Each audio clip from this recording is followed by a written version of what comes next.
दुःखमा हाम्रो चिनेको जानेको मान्छेलाई नभइकन अरू कसलाई हुन्छ।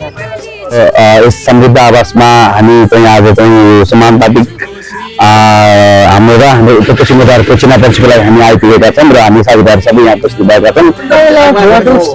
रुखलाई हालेको थियो, अब डोकोमा हाल्ने हो। अब यस्तो राम्रो बस्नलाई घर पाइया छ, सुविस्ता छ। अब एउटा सानो त्यही हो कि अब त्यही लाल पूर्जा आयो भने झनै खुसी छौँ हामी। एउटा लाल पूर्जा अहिलेसम्म नभएर अलिक दुखी छ।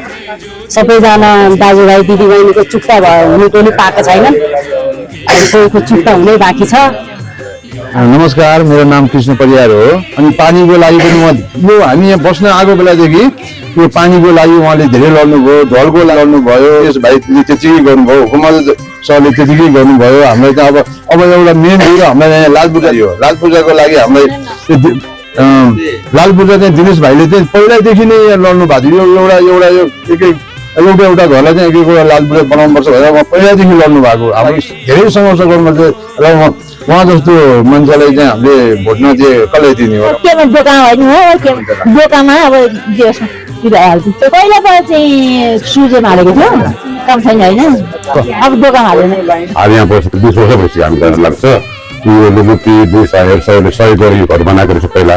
मेरो त मेन यो घर चाहिँ कलङ्कीदेखि सोल्टी मोर्चो यसो साथीले बाटो बगाउँदाखेरि मेरो लाल पूजा भयो, घर बाटो खाएको एउटा नयाँ पुरानो उल्टी गरेर थाहा छ। त्यहाँ पनि यहाँ बसेको जति अब यहाँ पनि ठिकै छ, सिधो बुझ्दो छ भनौँ, भएर चलिरहेछ होइन।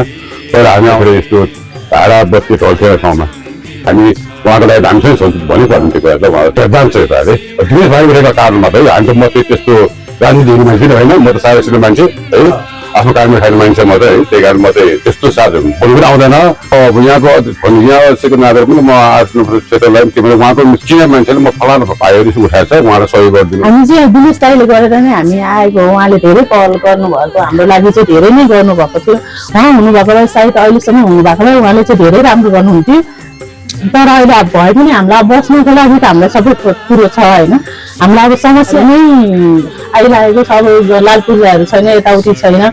उहाँहरूले अब यो सबै सफलता गरेर चाहिँ हामीलाई चाहिँ यसको चाहिँ समस्याको चाहिँ समाधान होस् भन्न चाहन्छु। हामी एकदम खुसी छौँ दिनेश दाइ यसमा उठेकोमा, यो डोकोमा चाहिँ जित्नु भएको होस् भन्ने म चाहिँ अपिल गर्दछु। एकदमै खुसी छु। पहिला त हामी उसमै हालेको हो, स्टुडियोमै हालेको हो होइन। अब अहिले चाहिँ अब डोकोमा हाल्छ होला। अब दाइ उठ्नु भएको छ, किनभने उहाँले अब जसले गर्छ त्यसैलाई हामीले उ गर्नु हो नि त होइन, साथ दिने हो नि त। नमस्कार, म दिनेश साई 8 नम्बर क्षेत्रबाट। म चाहिँ नेपाल जनता संरक्षण पार्टीबाट चाहिँ यसपालि चाहिँ हाम्रो चिन्हबाट उम्मेदवार दिएको छु र साथै हाम्रो यस समृद्ध आवासमा हामी चाहिँ आज चाहिँ समानुपातिक हाम्रो र हाम्रो उपत्यका समुदायको चिनापन्छीको लागि हामी आइपुगेका छौँ र हामी साथीभाइ सबै यहाँ उपस्थित भएका छौँ र हाम्रो आज यस समृद्ध आवासबाट चाहिँ हामीले भव्य स्वागत कार्यक्रम राख्नु भएको छ। यसको लागि म यो सम्पूर्ण यस समुदायलाई चाहिँ म हार्दिक धन्यवाद ज्ञापन गर्न चाहन्छु।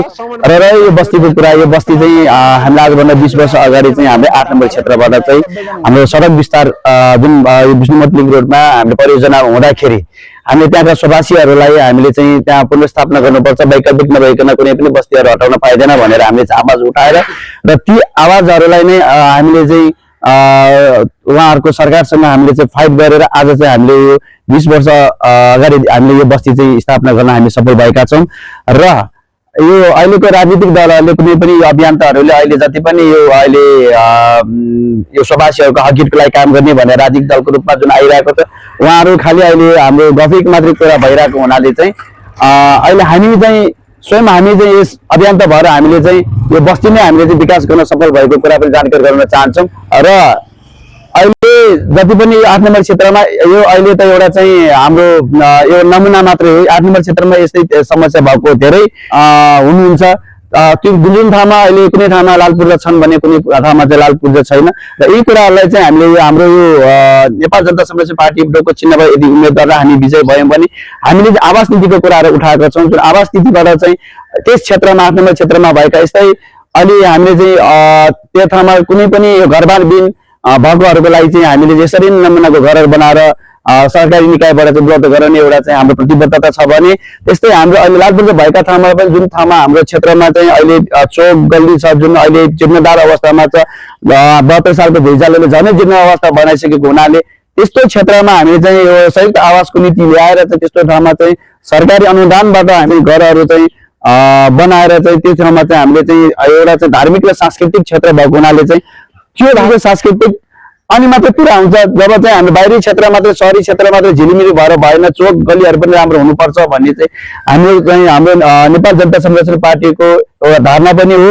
र कुनै पनि नागरिक चाहिँ घरबार बिन हुने पनि हाम्रो नीति पनि हो र यी कुरा भएको हुनाले आज हामी आएको चाहिँ हाम्रो चाहिँ हामीले बनाएको जुन अभियान त भएर लाग्दाखेरि आज यत्रो घर बन्न सफल भएको हुनाले आजको यहाँको हामी बस्तीमा चाहिँ आज हामी आइपुगेका चाहिँ हामीलाई चाहिँ तपाईँ उम्मेदवार बन्नुभएको रहेछ, खुसी लाग्यो। यहाँ तपाईँहरू आउनुपर्छ र तपाईँले यी कुराहरू अरू ठाउँमा जबसम्म हामीले चाहिँ यस्तो कामहरू देखाउन सकिँदैन त्यो पनि हामी जनताहरूलाई अलिकति राजनीतिक रूपमा भाषण जस्तो देखिने भएको हुनाले आज हामी स्वयं सबैजना हामी चाहिँ उपस्थित भएका छौँ र यी कुराहरू हाम्रो 8 नम्बर क्षेत्रका मतदाताहरूलाई चाहिँ प्रत्यक्ष रूपमा यो कुराहरू देख्नुभयो भने अवश्य पनि चाहिँ हामीलाई यो काम गरिसकेकोलाई पनि मतदान गर्नुहुन्छ भने हाम्रो पूर्ण रूपमा विश्वास भएको हुनाले चाहिँ म 8 नम्बर क्षेत्र प्रत्यक्ष रूपमा चाहिँ डोको चिन्हमा चाहिँ मतदान गरिदिनुलाई हार्दिक अपिल गर्दछु।